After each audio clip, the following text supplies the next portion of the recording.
I'm Tahereh Mafi. And I'm Ransom Riggs. And welcome to Imagine Me Release Day. Happy Pub Day. Thank you. I feel like we should tell people that you're not actually Tahereh Mafi. I feel like there are probably a lot of people who don't know our names. Okay. My name is Jorgi Gorber, and I'm a professional internet. Just kidding. I'm Ransom Riggs. I'm Tahereh Mafi. I have a book launching today. It's called Imagine Me.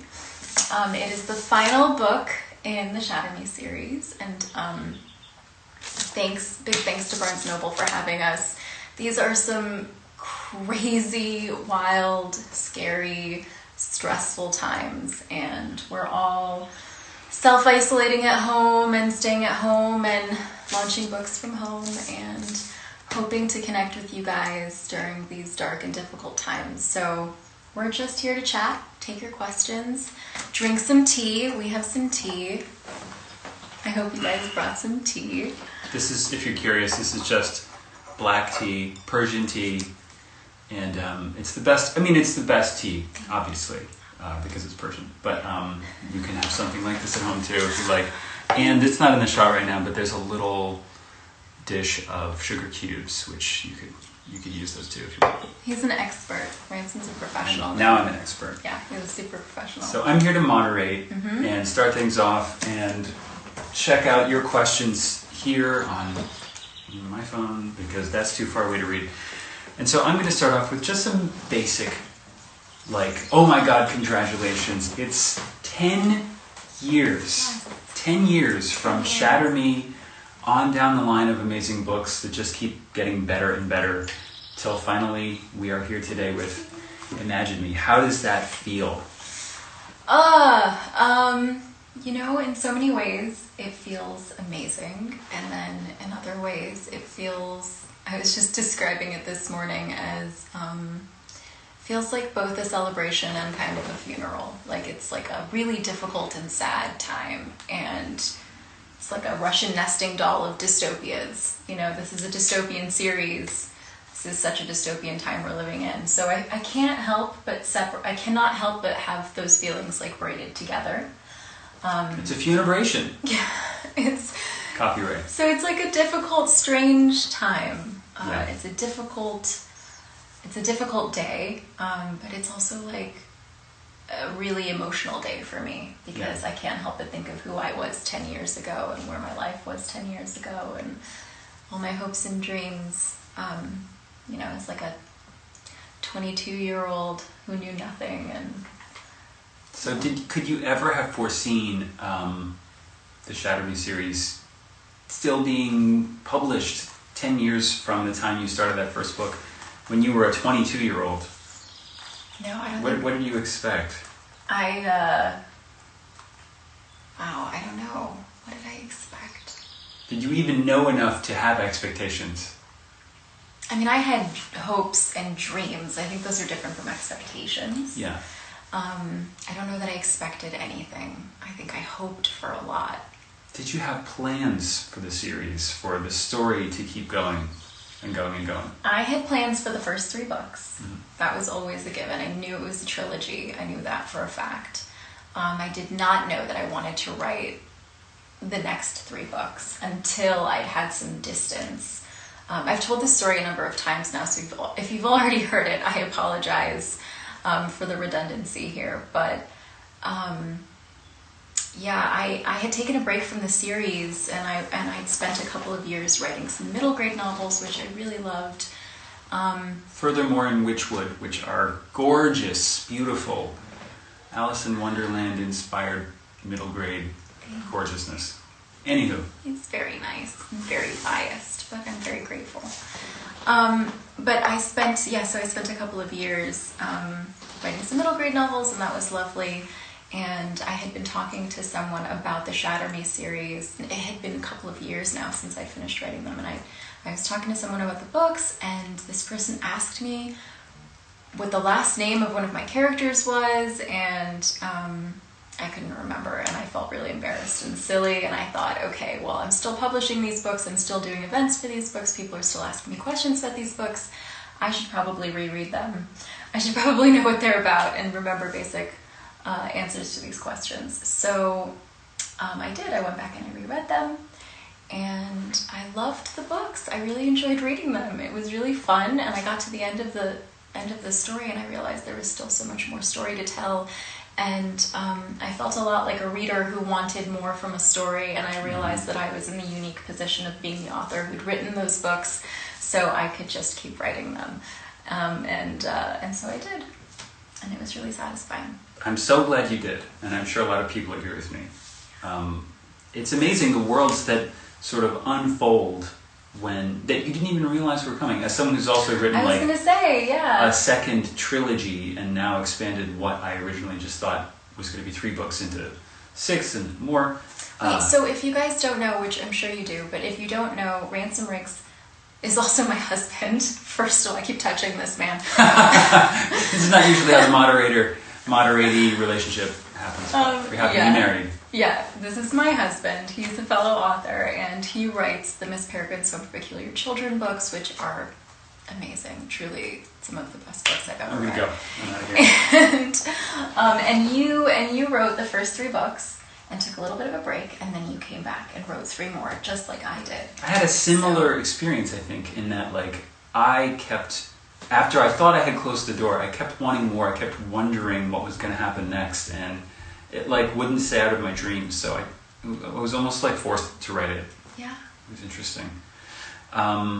Okay, well, maybe let's take a few. I could talk to you easily for the next hour. For the rest of your life. Completely ignore. That is our contractual agreement. Yes, my pleasure. But in this hour, I'm supposed to take questions from you lovely people. So let me actually see what people are saying. What books are you both reading and would like to recommend? Well, we should say that for later. Let's talk about Imagine Me right now. I have so many books. I know. So many books to Tahereh read. reads more books than me by a factor of 10. Ransom is a great reader. Someone says, how great is the book? I can answer that. It's great. It is so great. Imagine Me is my favorite. I say this about every Shatter Me book, but this is legitimately my favorite book in the series. It is so amazing, action-packed, gritty, passionate, and it's so satisfying. Everything that happens to the characters answers a million questions you've been wondering for many books, and reveals hidden depths you didn't know were there, and it's just sort of I didn't know I wanted that, that's so cool, over and over again. I don't know how you do it. You are very nice. Thank you. Let's see. How are you? We're all, pretty well, all things considered. How does it feel to have created the best character ever, Kenji? Tell me a little nice. about where Kenji came from. I often talk about how all of the main characters in these books have a little bit of me. There's a little bit of me in all of them, but there's also a lot of my brothers in Kenji. I have 4 older brothers, and they are each their own very unique. They each have their own very unique character and personality, but they're all strong flavors, and I say that with a great deal of love. I am also a strong flavor, I think. But yeah, it was really fun miming them for some of my favorite things, or the jokes, the things that he says. So many of them I just lift directly from conversations with my brothers. Can you tell a story about the time your brother was if I didn't shout, I couldn't. Remember that one? Oh, yeah. And it's in the book. I don't want to give it away. So there's, in Unravel Me, which is the second Shatter Me book, there's a whole sequence where Kenji, I think it's Juliet who's telling him to lower his voice, and he refuses, and she says, why not? And he's because if I lower my voice, I won't be able to hear myself speak, and that's my favorite part. And that was literally something my brother said to me. That was an actual conversation we had. We were standing in my mom's backyard, and he was getting really animated, and I was like, lower your voice, and he was like, no. And I couldn't believe it. It was just, I had to actually stop the conversation and write it down. I swear he said something like that yesterday. Sometimes I feel like I'm living in the Shatter Me universe now, that I know your brothers so well. It's really amazing. Yeah. Which book from the Shatter Me series was the most challenging to write? Oh, man. They're all challenging in their own ways. I think it gets more and more challenging to write the books as the series gets bigger, because you're balancing so much. Yeah. You have to keep in your head for the Shatter Me series 10 installments worth of information, 6 novels, 4 novellas, and every time I would write a new book, I'd have to reread the entire series. And every time I'd finish a draft, I'd go back and reread the entire series, and then after I'd finish the book, I'd have to for consistency's sake, I heard that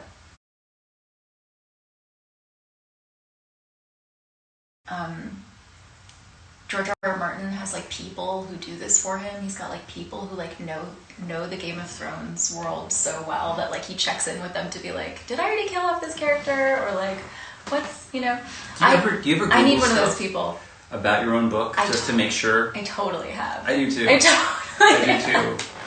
There's a Peculiar Children wiki, and sometimes I'm like, what? And you have so many. What's that character's backstory? No major characters do I do this with, but some minor characters. Yeah. You have so many characters, no, and they are so complicated. So are yours. You've got 12 characters, and they're all these really interesting children, 12 children in the same scene, and they're all trying to do something. That sounds like your book, too. Wow. And there's so much fascinating, extremely complex and puzzles fitting together action sequences in this book that I imagine must have been very challenging to write, and came out beautifully, but the world is cracking apart in these kaleidoscopic, hallucinatory ways that are so cool. How did you keep all that in your head? I don't know. Did you make maps? I mean, guys, I know the answer to most of these questions, because she writes over there and I write right there, but you should know. Do you make maps? Do you chart it out? Do you just... I write a lot of notes. I keep a lot of journals, and I work things out freehand. So I literally sometimes... Do I have something in my face? It's just your face, which I like to look at. You're just staring at me. Sorry, I'll stare at the wall. No, I thought maybe... Anyway. I have these notebooks that I will write things down and work things out as I'm thinking things through plot-wise. Sometimes I will literally just write, when I get stuck, I'll just write down, why is this not working? I'll literally write those words out, ? Mm-hmm. And then, I don't know why, but it always works. It always works for me. Why is this not working? Why is this character being difficult? Do you think What's into the notebook? What's wrong with this scene? I think into the notebook, yeah. And you're writing freehand? Yeah, all freehand. Yeah. And switching mediums. It feels so different to write with a pen. Yeah.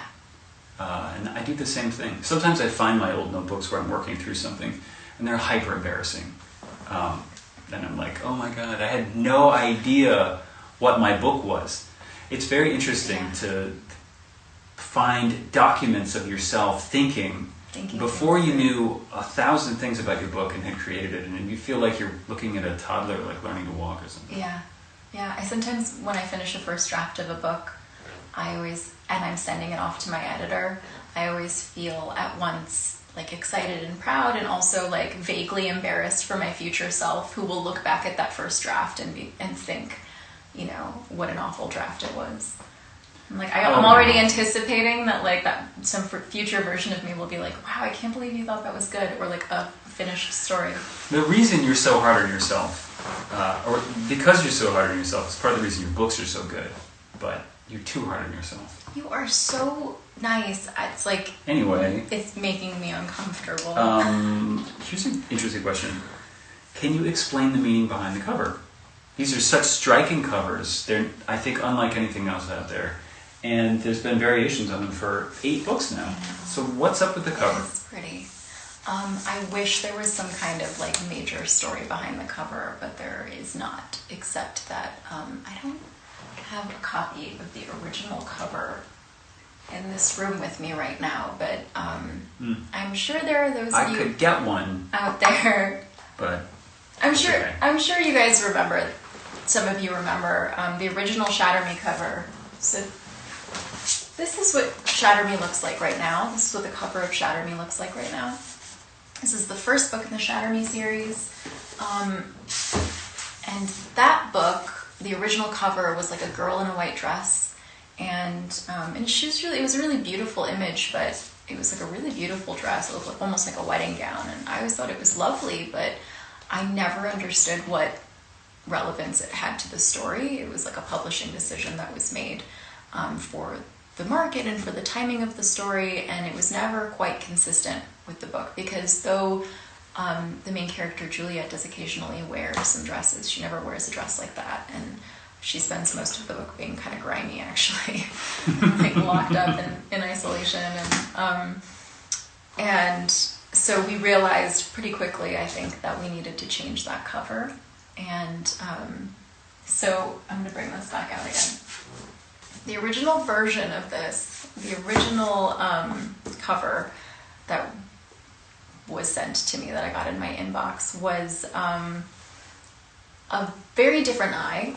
It was more grotesque looking. It was a lot more monstrous, and it was looking directly at you. It was like one sharp, like monstrous looking eyeball, like looking directly into your eyes. And as you will notice, this eye is not really looking directly at you, it's looking slightly up.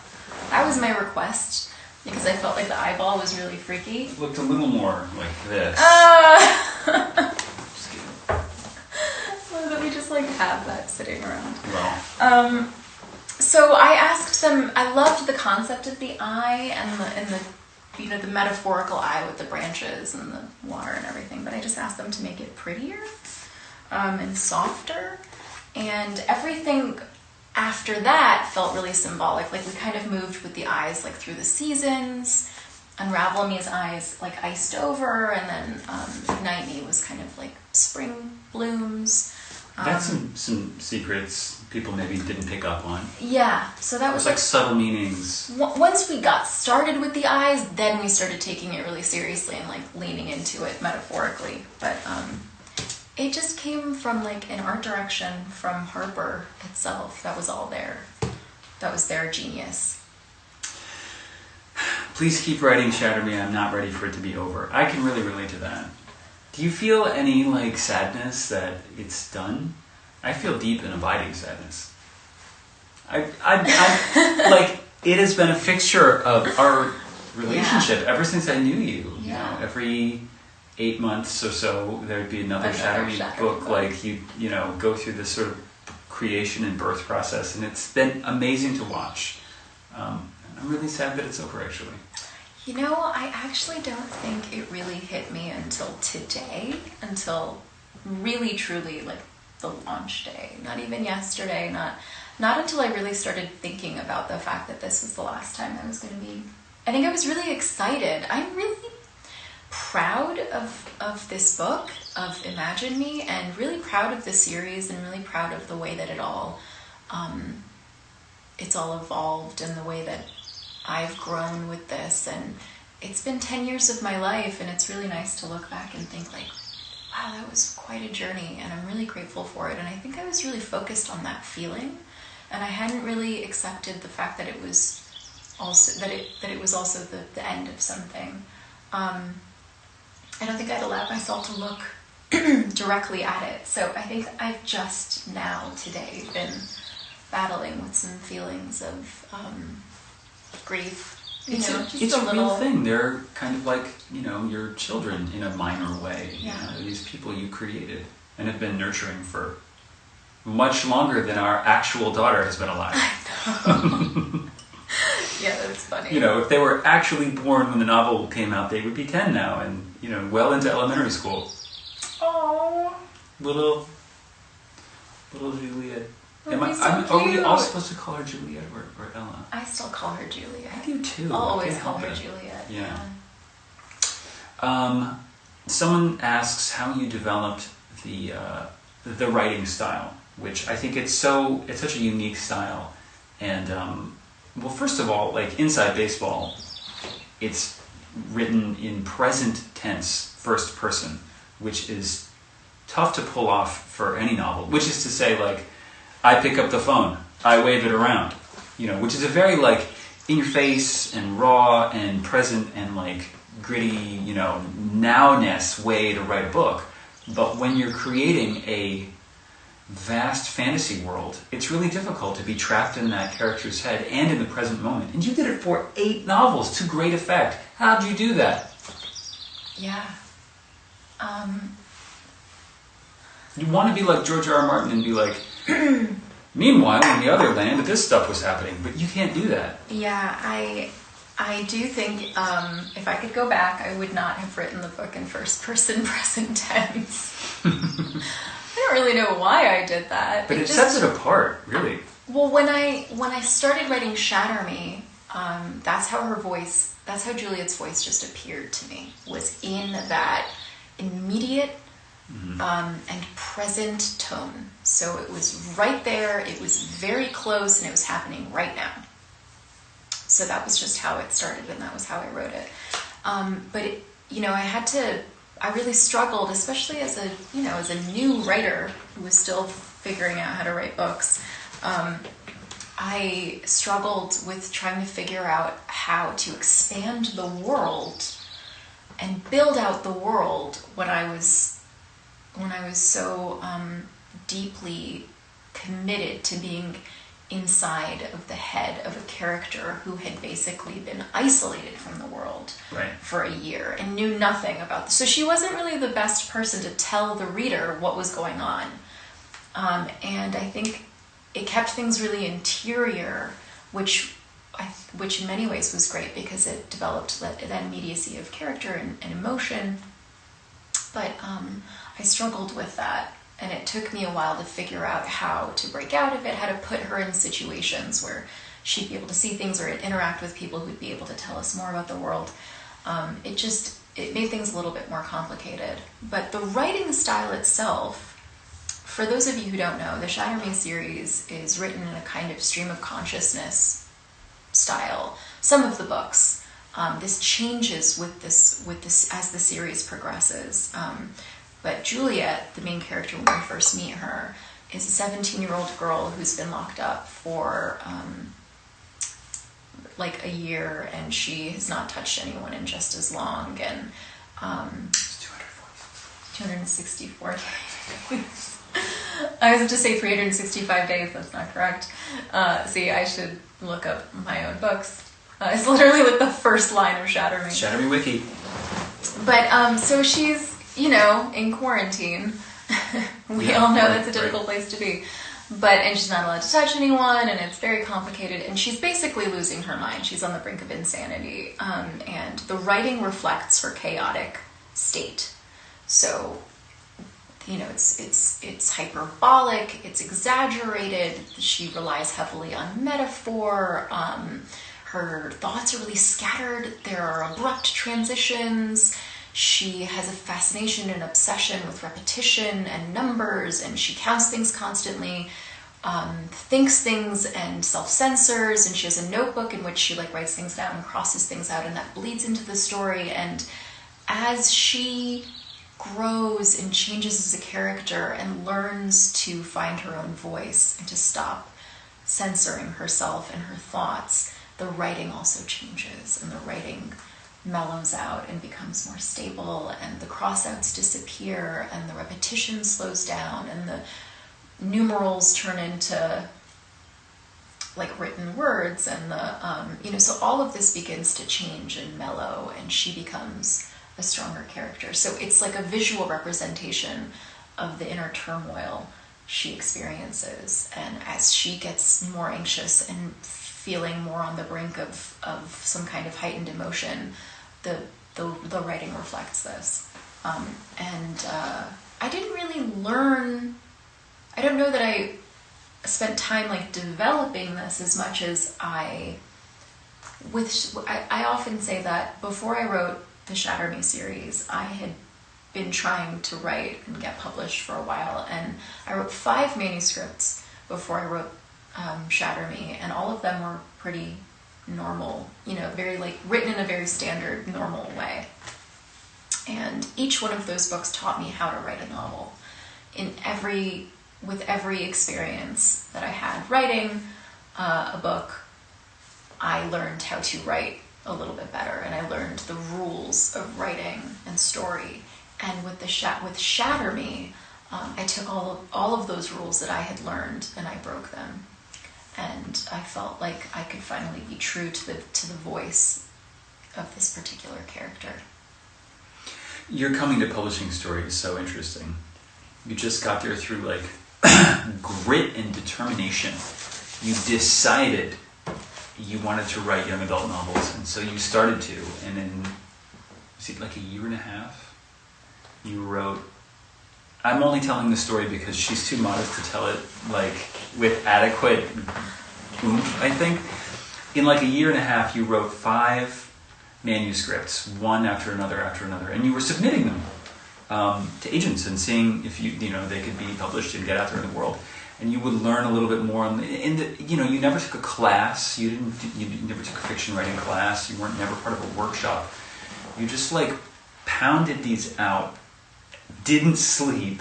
You were working at the same time, working during the day, writing at night. And you taught yourself how to write novels by writing novels. And then the 6th one was Shatter Me, for God's sake. That's an amazing. People spend 10 years, learning how to write novels and still can't do it very well. So it's an amazing story.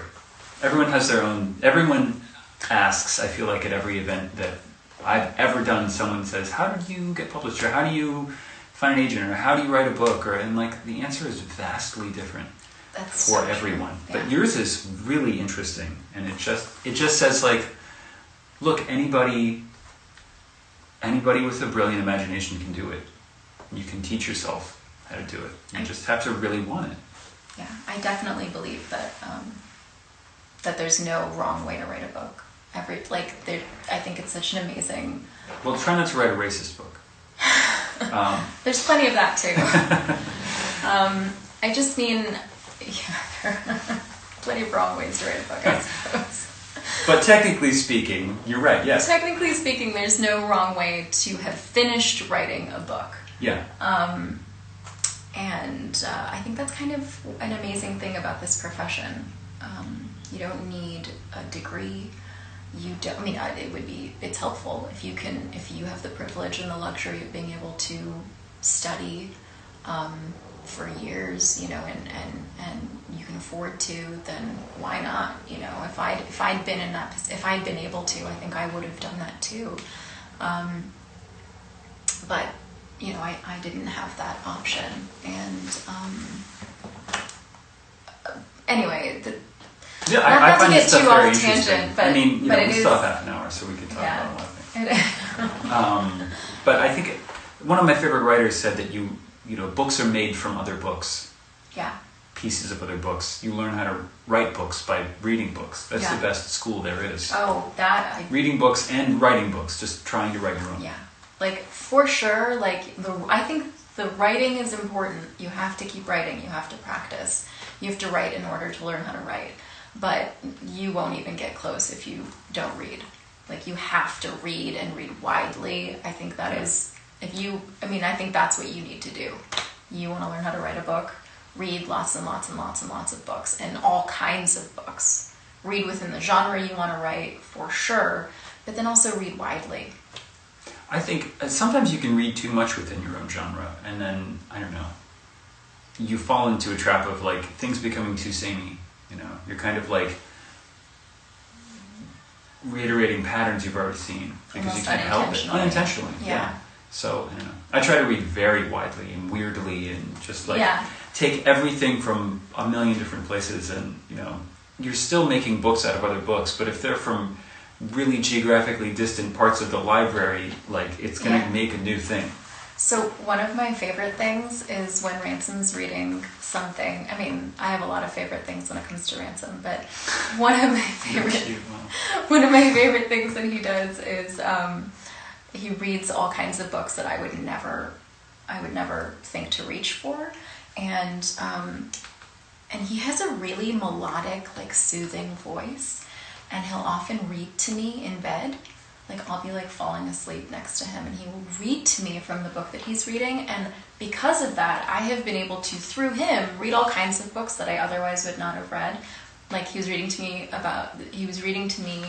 a book that was about Siberia, which, I mean, it's like a fat tome of a book, and I was like, I'm never going to pick this up. And it's nonfiction, and he made it so interesting and so cool, and I would just like fall asleep listening to him talk about Siberia.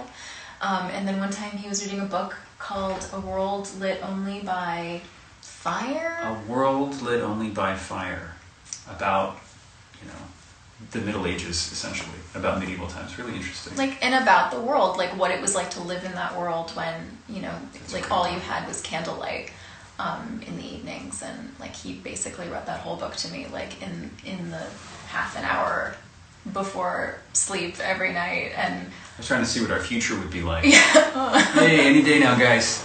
Don't get used to this internet thing. Like all kinds of really interesting things that that's one of my favorite things. So I get to read books through osmosis. It almost feels like it's like cheating. Well, we should do that more often now that I know you like it. You always, yeah. Oh my gosh, so many spoilers here. Guys, try not to spoil the book too much in the comments. Let's see. If my future husband doesn't read to me in bed, I don't want it. That's cute. It's really nice. You're old people. True. But I recommend it. Being slightly old, or even really old, is kind of comforting. We are very old with our cups of tea. Cups of tea.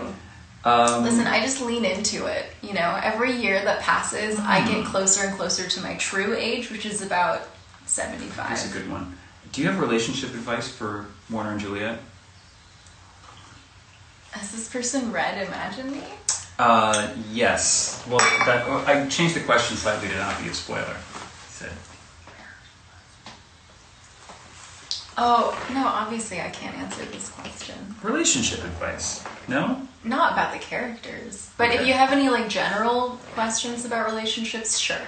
There are lots of great questions here. But I just don't want to look at my phone too much while I should be talking to you, so I've been avoiding like...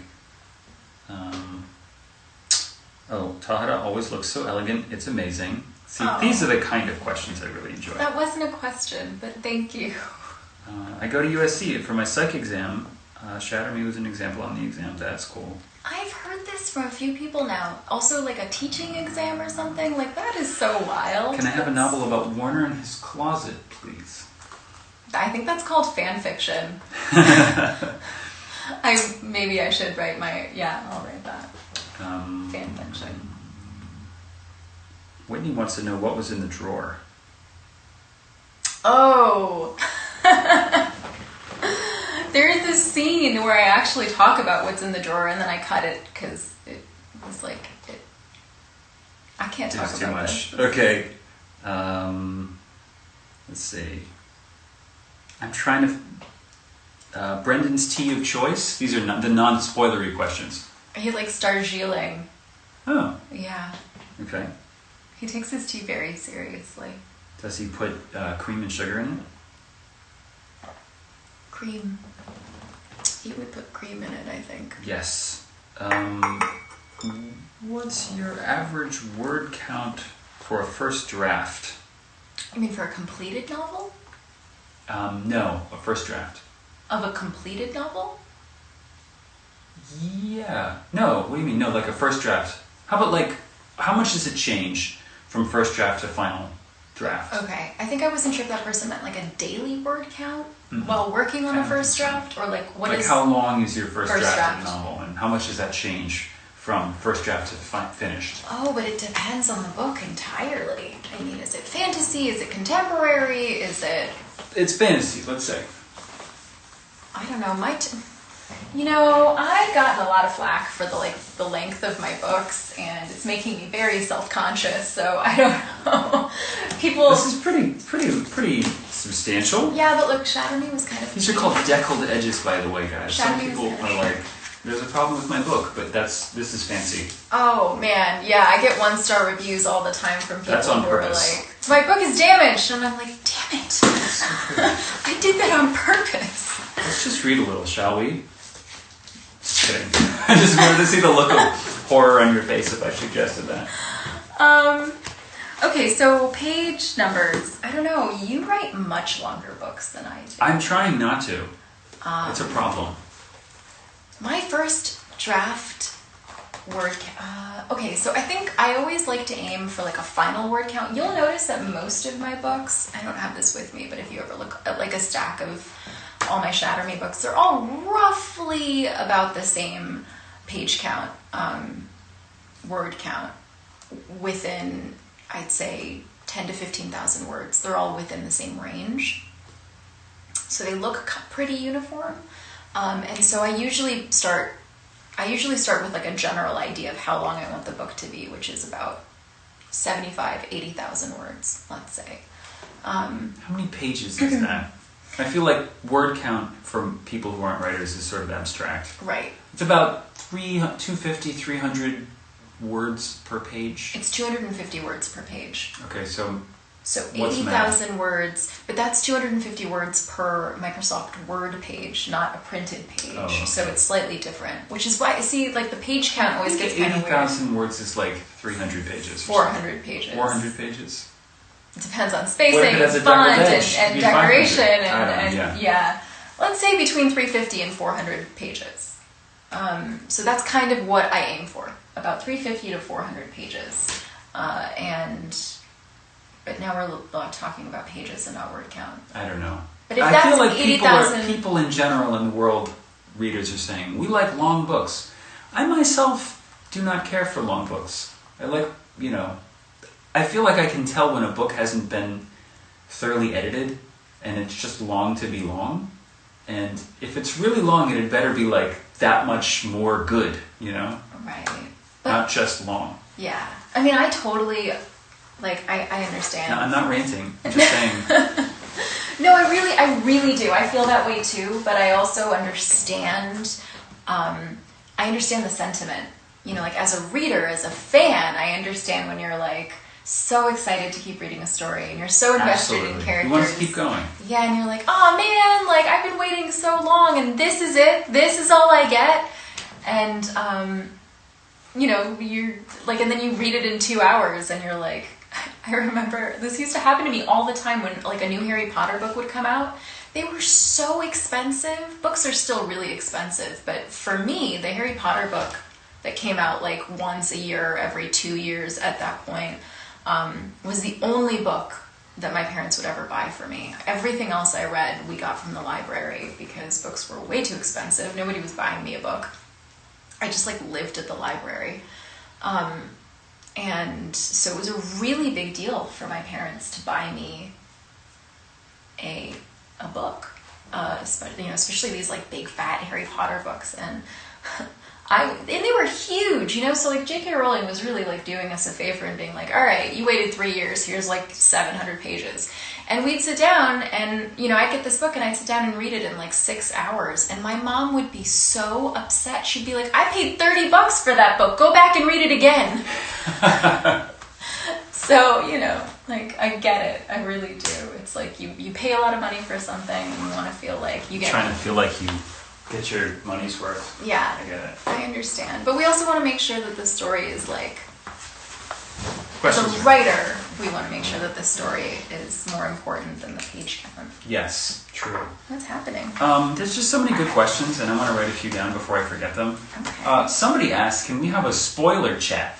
I think a lot of people want to talk about the book, and I think it should be separate. Yeah. But maybe at some point that's something we could do, so people can actually talk about the book. Sure. Yeah. Because it's a little frustrating when you finished it. And you can, we could just say, this is for people who have finished the books, warning. Yeah. Don't come in if you haven't finished the book. Yeah. You do that.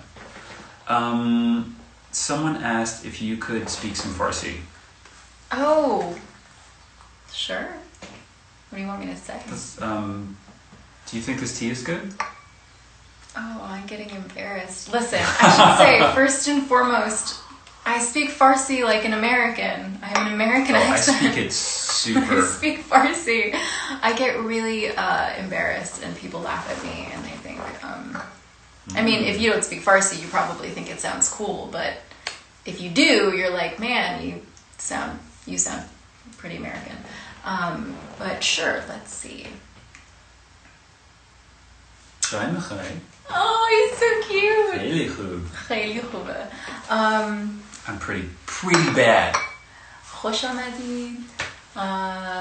خیلی خوشحالم که اینجایین. I don't know what else to say. Getting very nervous. من فارسیم زیاد خوب نیست. That's not true. She said her Farsi wasn't good. That's ridiculous. ولی من فارسی رو خیلی خوب میفهمم. برای اینکه مادرم با من فارسی حرف میزنه، من باش انگلیسی حرف میزنم. ولی بچه‌م داره قشنگ فارسی یاد میگیره. فارسیش از مال من خیلی بهتره. I just said my child's Farsi is much better than Okay, not true. Not true. So in your new book that you've just written, your new contemporary that's coming out next year, which I'm very excited about. Okay. I mean, that's a pretty wide, right? It's not coming out in 2025, guys. We just released the title, but we can't really talk about much more than that. But it is coming out early next year. I don't have more information than that to spoil. So anyway, we're not to talk much about it, but I have read it and it is achingly beautiful. Do you guys even Just believe can you have anything a moment of he says? silence for how beautiful this book you've never even read is? So beautiful. Do you want to? What's the title? Let's talk about it for 1 second. The title of my next contemporary novel, of my next book that will be coming out early next year, is An Emotion of Great Delight. I love it. Which is funny because it's a very sad book. It's super sad. Super sad. But with moments of elation, joy, humor, like everything, you always find the humor in the darkness. Especially in Imagine Me, there are so many moments where just like the shit is hitting the fan. Oh, are we allowed to say shit? Yes, it's the internet.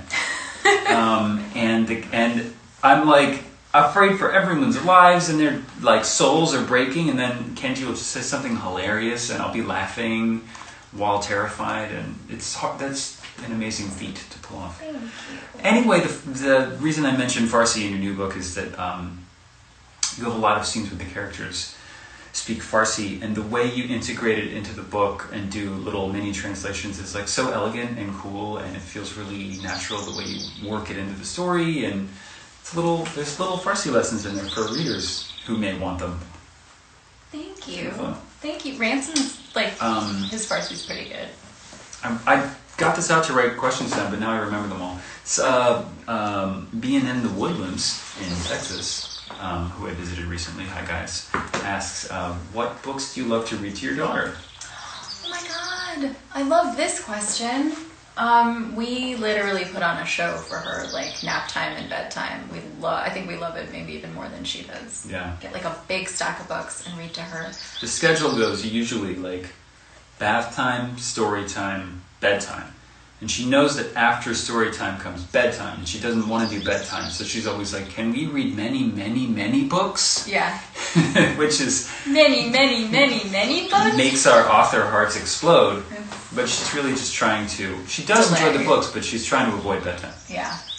But we read her a lot of books. Yeah. We're really lucky in that we have a lot of books that...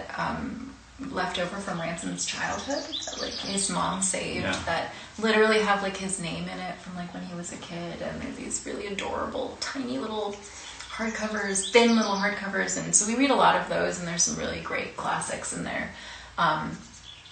But it will surprise no one to hear that she's a big fan of Mo Willems. I don't know how he does it, but like all his pigeon books and all the Elephant and Piggy books, like Mo Willems is some kind of genius because our daughter is obsessed and she reads a lot of books.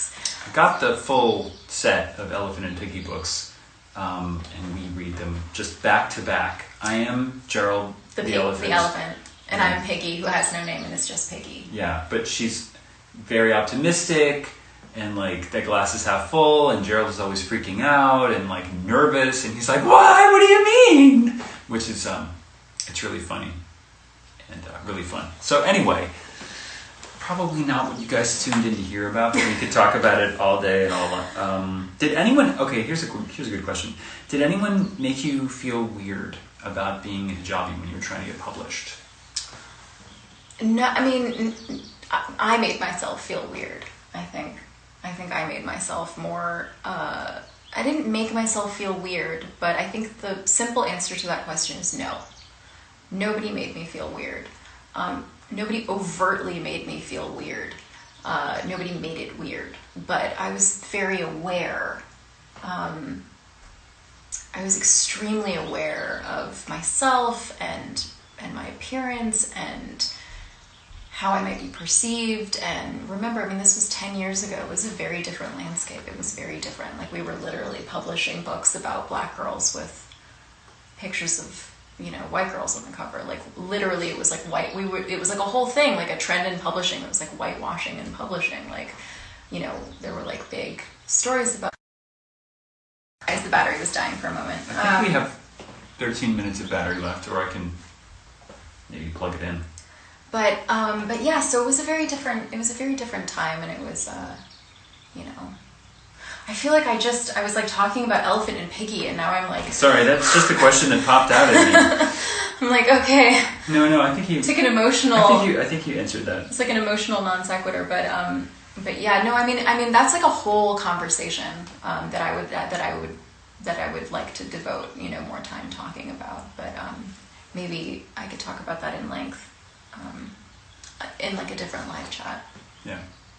Oh my gosh, I forgot. Someone said something. Everyone wants to know if the TV show is happening. Is it on pause? What's going on? I've answered this question so many times, but I think it just gets lost because the internet doesn't really capture anything for too long. So if you've already heard this answer, I'm sorry, but I will say it again. We were doing like great with the TV show, and it was really exciting. We had an amazing writer, an amazing production company producer, and our exec left because he got a better job. A great job. He got a great job working elsewhere, and when he left, it kind of, we lost our captain. So it just kind of, that's kind of where we are. Yeah, it's the sort of thing that happens in Hollywood all the time. Yeah. Just a random reshuffling. Like, a project can, I wish I had something better to say. It just got reasons, stalled. Yeah. It never has anything to do with the quality of the project. Sometimes it's just random. We lost our champion, and so we kind of got orphaned.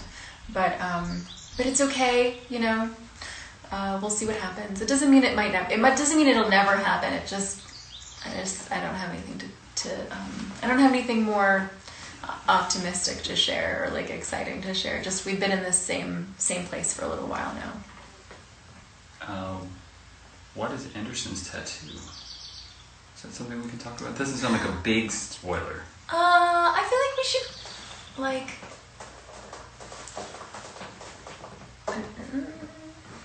Okay, maybe not.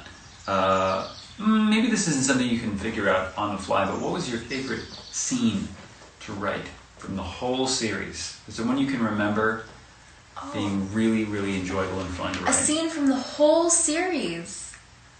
Man, there were a lot of scenes in Imagine Me that I really loved writing.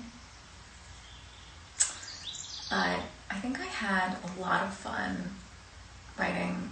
Man, this feels like a lot of pressure. Listen, I would like to reserve... How do you say this without spoiling anything? I would like to reserve the right to change my mind. I would like to say that, because I might say something right now, but then... I don't know, I might decide later off camera that was not the answer that I would choose definitively. So don't hold this against me, but in the moment, right now, the thing that is coming to my mind is chapter 62 in Unravel Me, which is like, chapter 62.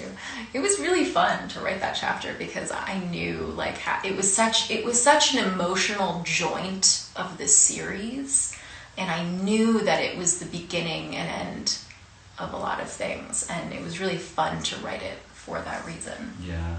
It was very intense for the characters. That's awesome. Let's see.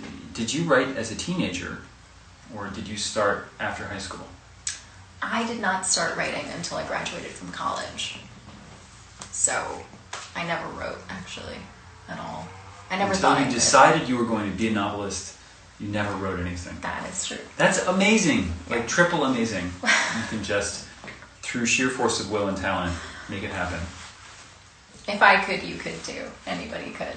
I think it just proves that when you put your mind to something, nothing can stop you. Thank you. That is pretty darn cool. Oh my gosh, so many spoilers. Someone wants you to repeat the name of the new book. I guess they didn't catch it. N-A-N, Emotion of Great Delight. An Emotion of Great Delight. If you were a cookie, which one would you be? Cookie. Oh. I really like those, what are those, the fudgy ones? The Keebler elves. Man, I don't know. Do you guys know what I'm talking about? Keebler elves. They look like donuts, but they're cookies. It's like a circle. Cookie with a circle. I don't know. And there's like a fudge swirl on it. Does anybody know? Mine is the. Let me go down to the bottom. You guys know. I'm sure there's someone out there who knows what I'm talking about. Fudge stripes. Yes! I knew you guys would come through. You guys are great. Thank you. Fudge stripes. Many people are saying this. I knew you'd come through. I love those cookies.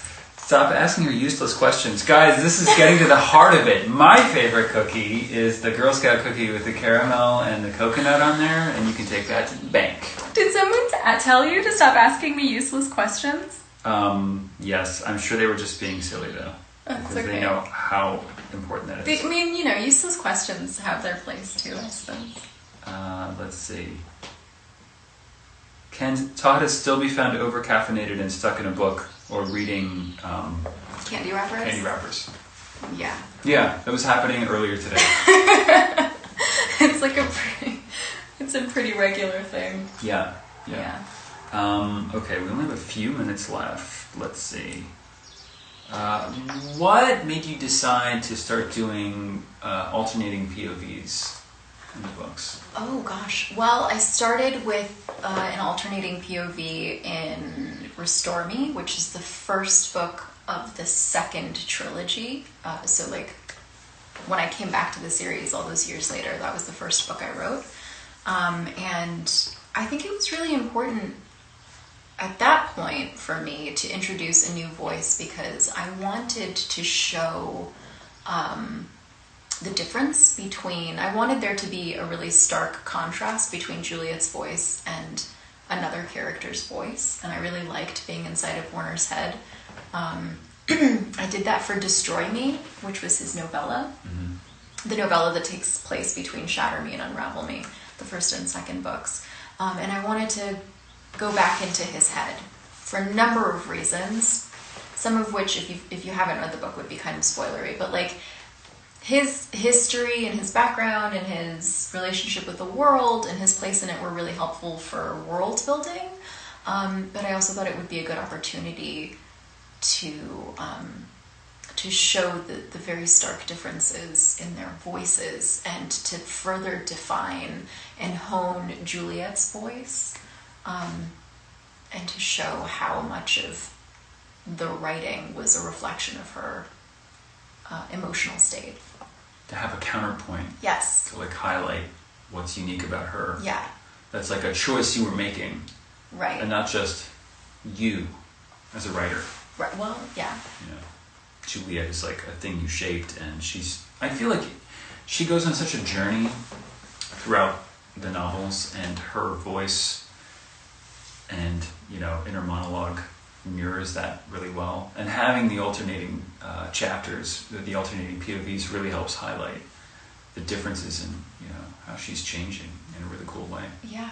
It opened up a whole new dimension to the books. Sorry. Yeah. I love them. That was a huge part of it. And then the other part of it was we talked about this a little bit before about how limiting it can be to be inside of her mind when she doesn't know a lot of what's going on. So it was really helpful to have the opportunity to jump into some other people's heads to get a broader range of, a broader perspective on the world. Yeah. I really, I think a key to how amazing the books are is how well you were able to mine Juliet's inner personality, her brain and her heart. You're really good at connecting the reader, bonding the reader to a character. And so I think that first person present tense was the perfect way to do it. Also, it helps you build the world from the inside out. And you get to build the world piece by piece because, the reader discovers it as Juliet does. So it makes total sense. How did you go about crafting the world and world building throughout the novels? And how much had you figured out about the reestablishment and the world before you wrote the first 3 books? I really want to talk to you about world building, but we only have 3 minutes left, so I'm like... Well, how much did you keenly figure aware. out along the way, and how much did you have planned? I think 50-50. I think the intricate details of the world and stuff, like the minute, the really detailed stuff, I figured out as I was working through things. But like the broad strokes, I knew as I was asking myself questions about the character and like the kind of world that she lived in. Yeah. I knew that that this type of world needed to exist in order for this type of character to exist in this moment and in this situation. So those 2 things came up at about the same time. The world helps shape the character. We have 3 minutes left. I want to ask you one more thing. So normally when a book comes out, you go on a book tour. Yeah. And you get to meet fans, you go from city to city, and you have events at bookstores and stuff, Yeah. and unfortunately you don't get to do that this time because of the world and this horrible virus pandemic. And are you planning on doing a tour for Imagine Me later? Yes. That's a very nice question. It was a good question. Wouldn't have occurred to me to answer or even talk about. First of all, I'm really sorry, the state of the world being as it is. It's just been, it's really tough. But yeah, so we are hoping to postpone, not cancel, but to hopefully set something up a little bit later. We're not releasing any official dates yet because we don't really know exactly when we're going to get cleared to do anything. Yeah. But as soon as we're able, we're going to try and get some things on the books, and I'd love to come see you guys and talk and sign your books and say hi in person. And so stay tuned. There will be an Imagine Me tour at some point. At some point. At some point. Yeah. So we have 59 seconds left. What do you want to do with it? I'd like to thank you for being so lovely and asking me such lovely questions and being so biased and saying such nice things. Oh, that's just silly. This was a pleasure. The hour flew by. I hope for you guys too. I'd also like to thank you guys. Seriously, I mean, all jokes aside, you've made the last decade of my life something really special, and I'm really grateful to all of you for giving me the opportunity to do this and to make this into a career. So, oh, that's so sweet. Thank you guys. Nice.